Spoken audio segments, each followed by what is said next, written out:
Le président du Faso, son Excellence le capitaine Ibrahim Traoré, est à Bobo-Dioulasso pour le lancement officiel de la SNC 2026, un séjour qui sera meublé par la tenue d'un conseil des ministres délocalisé et plusieurs autres activités d'intérêt national.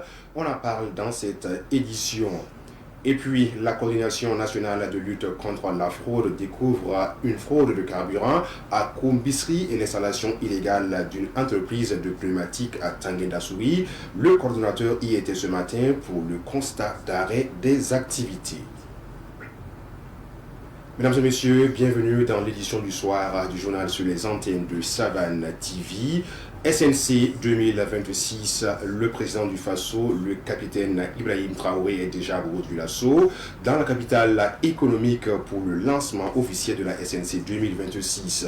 Le capitaine Ibrahim Traoré est arrivé ce soir à Bobo-Dioulasso, 2 jours avant l'ouverture de la 22e édition de la Semaine nationale de la culture 2026. Dans la capitale économique et culturelle du Burkina Faso, le chef de l'État procédera le samedi 25 avril 2026 à l'ouverture officielle de cette grande biennale de la culture, placée sous son très haut patronage. Et au-delà de cette cérémonie, le séjour présidentiel sera marqué par la tenue d'un conseil des ministres délocalisé ainsi que plusieurs activités d'intérêt national.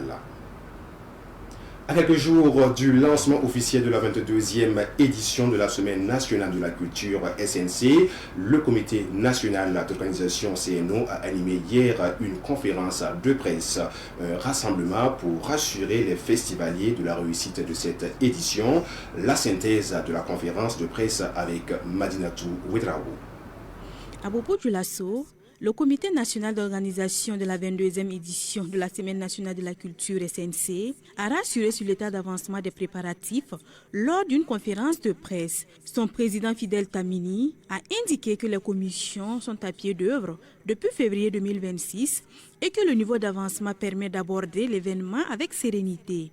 Plus de 1700 artistes, 600 membres de sociétés de masse et environ 750 000 festivaliers sont attendus. Les dispositions logistiques, organisationnelles et sécuritaires sont déjà prises. Parmi les innovations, une plateforme de billetterie en ligne a été présentée pour faciliter l'achat des tickets et des badges d'accès aux différents sites et activités afin de mieux gérer les flux de participants. Le comité a appelé à la mobilisation afin d'assurer la réussite de cette vitrine culturelle, symbole de résilience et d'unité nationale.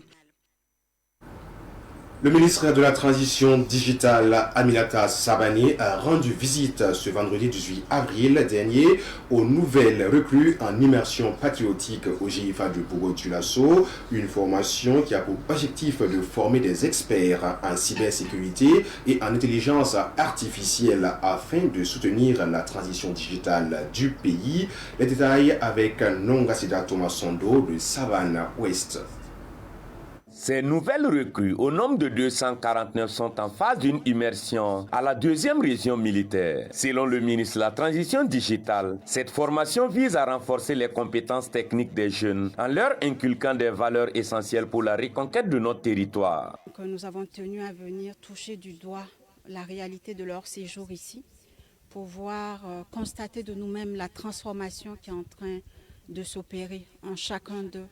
Et en chacune d'elles, nous avons trouvé des jeunes disciplinés, des jeunes déterminés, des jeunes engagés.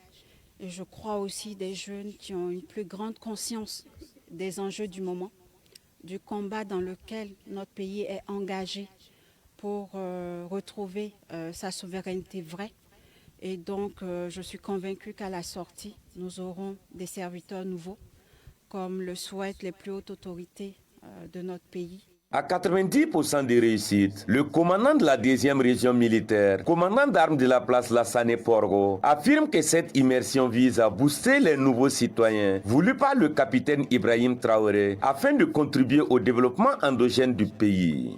Le bilan déjà, comme vous avez constaté sur le terrain, il y a des valeurs physiques, valeurs militaires, valeurs de discipline et l'ordre qu'on a transmis. Et quand vous regardez à travers les gestes, à travers le comportement, on sent la différence de l'informaticien qui était arrivé le 12 ici. Et je crois que à présent ils peuvent être consommés par le ministère de la transformation digitale et aussi par toute la nation.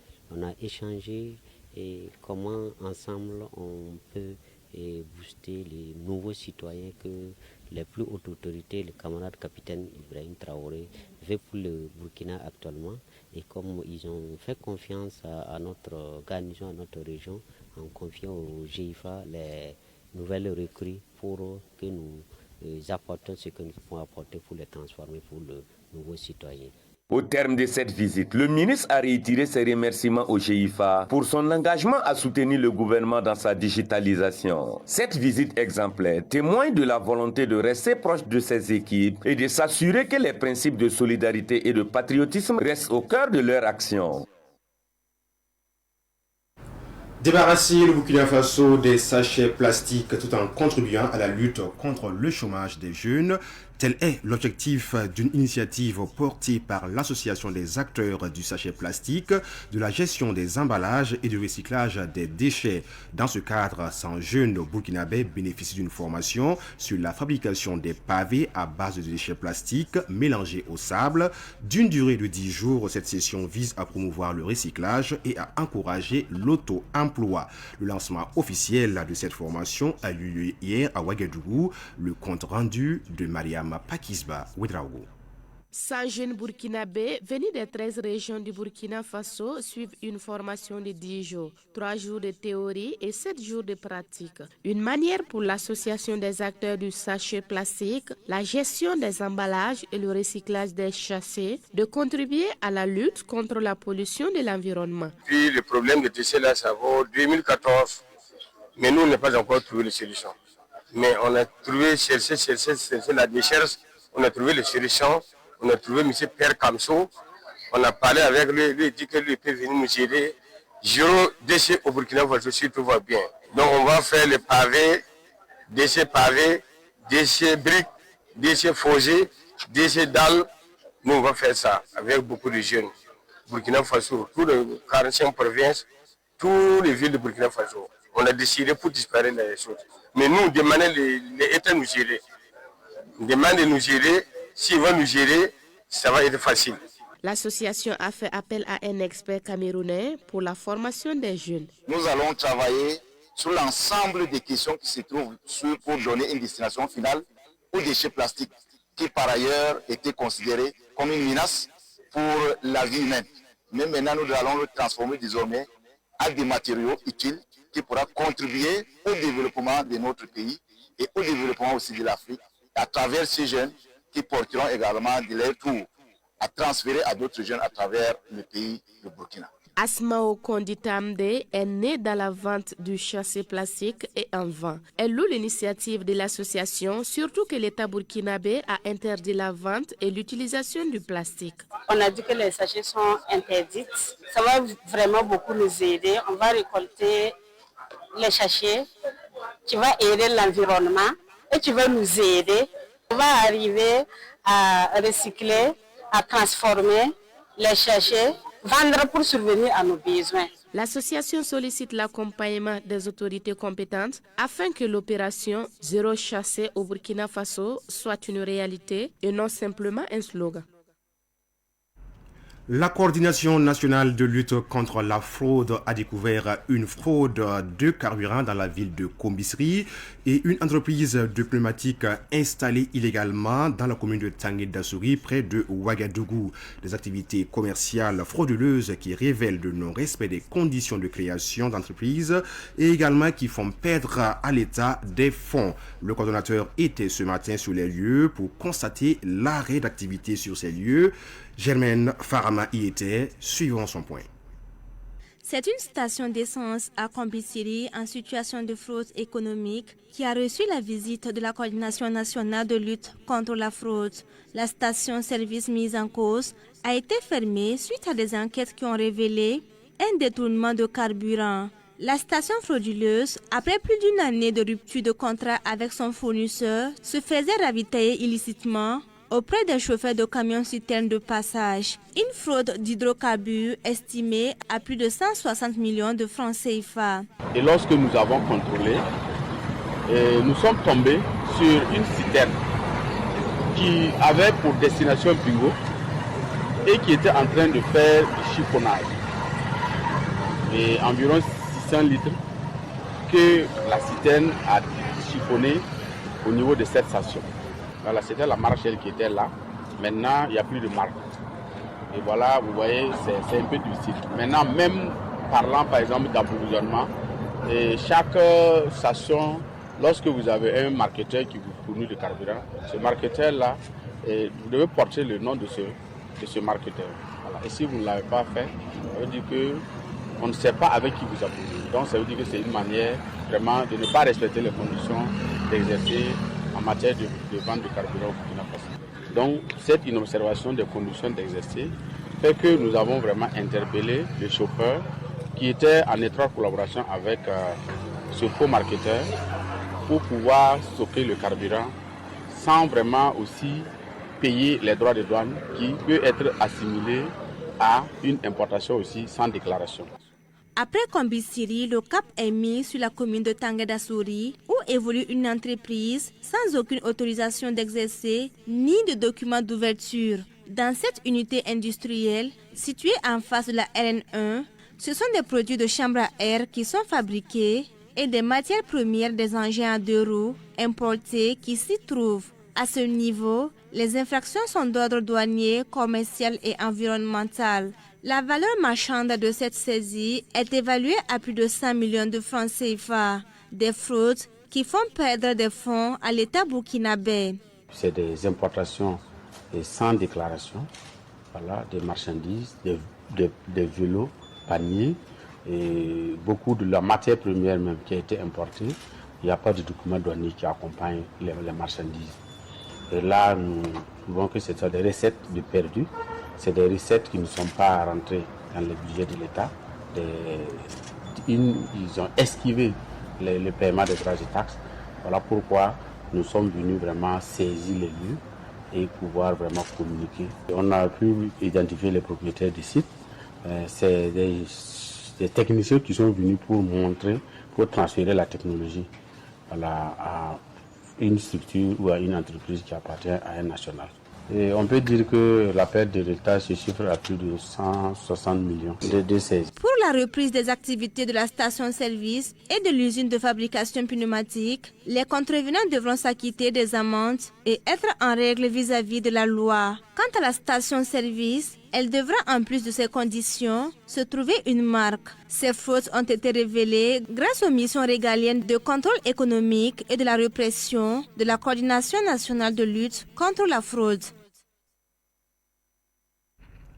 Un nouveau projet audiovisuel a été officiellement lancé dimanche dernier à Ouagadougou au sein de la cathédrale Notre-Dame de l'Immaculée Conception, intitulé « Les murs des pourquoi », le récit de ceux qui ont osé croire encore. Ce programme ambitionne de donner la parole aux femmes et hommes porteurs d'histoires inspirantes. Reportage Moumouni Nana.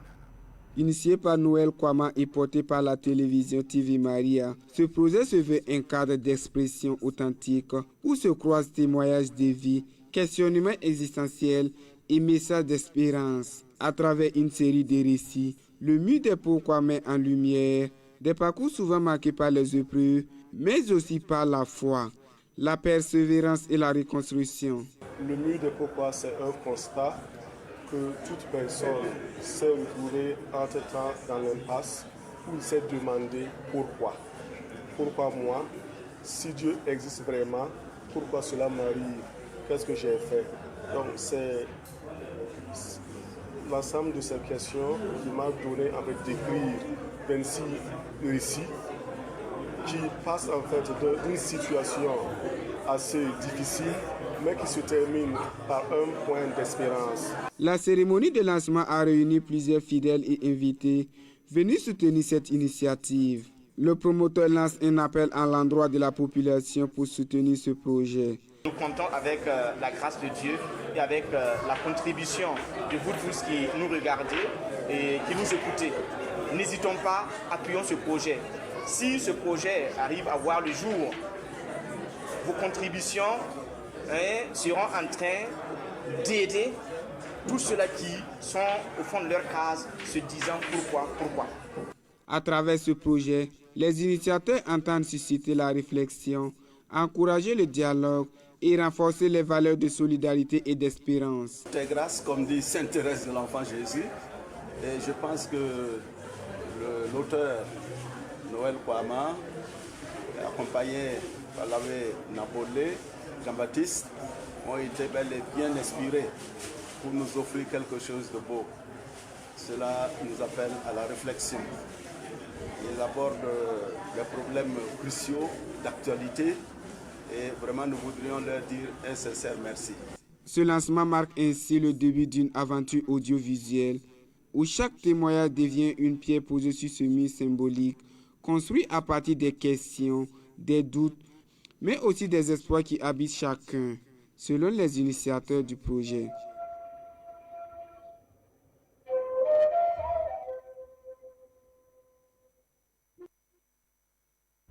Un mot de musique dans cette édition. L'artiste Kazagabou a dédicacé le week-end dernier son nouvel album. Un album qu'elle a baptisé Ouezena, qui veut dire lait de Dieu. Dans cet album, l'artiste invite le président du Faso, le capitaine Ibrahim Traoré, à ne jamais lâcher, car tous les Burkinabés le soutiennent. Samuel Moko nous en dit plus.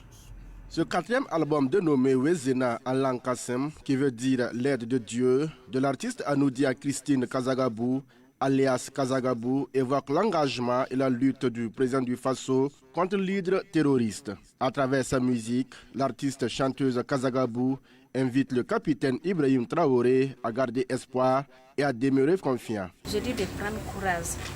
Ceux qui sont au sein, les militaires, FDS, les VP, tout. Je le dis que Dieu les garde. De prendre courage, sinon ils vont rentrer au Burkina avec victoire. Je fais ça là, vraiment il n'y a pas de clip. Donc, il n'y a pas de clip là, vous voyez que c'est vilain. Mais c'est vilain, parce que c'était bon de faire avec le clip. Mais il n'y a pas de clip. Et je vais soutenir. Dans cet album de l'artiste Kazagabou, on trouve des titres comme Dixième paix, un titre à travers lequel l'artiste invite les Burkinabés à soutenir le président du Faso dans la lutte contre le terrorisme.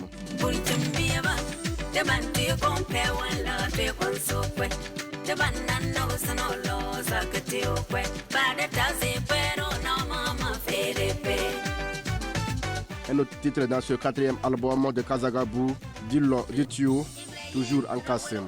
Ce titre appelle à soutenir les différentes initiatives lancées par le capitaine Ibrahim Traoré, à l'instar de l'agence Faso Mebo.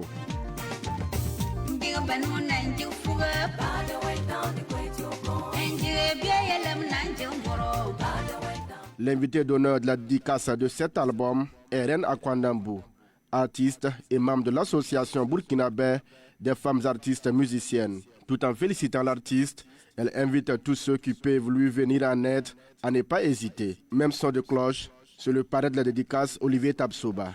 Il a également lancé un appel de soutien à tous les enfants de l'église des Assemblées de Dieu de Pau qui ont été sous l'encadrement biblique de Anoudia Christine Kazagabou.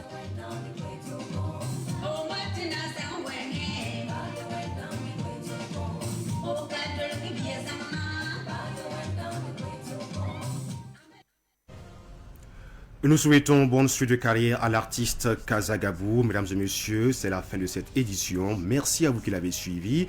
Restez sur les antennes de Savane TV. On vous retrouve très prochainement, toujours avec le même plaisir et la même passion. Bien le bonsoir.